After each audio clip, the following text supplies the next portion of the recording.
How to create a cover for your Instagram highlights. First, open the App Store or Play Store on your device. In the search bar, search for Story Art and locate the app.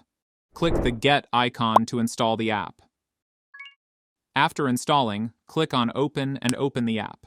Click on Collections to browse different design categories.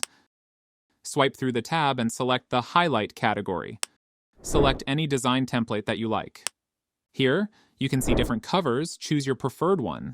Once selected, look at the bottom of the screen and click on the sticker icon. From here, you can choose different stickers for more customization. Also, you can change the background colors for these stickers. Select your preferred color from the options provided. Use the editing options to make any other desired changes to the design. Once satisfied, your cover image is ready. Save the edited cover image to your phone by clicking Save. Choose the location where you want to save the cover. Open Instagram and go to the highlight you want to customize. In the highlight at the bottom right corner, click on the three dots.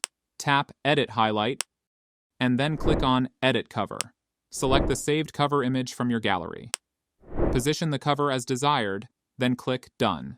Confirm the changes by clicking Done again, and verify that the cover has been applied to the highlight. And that's it.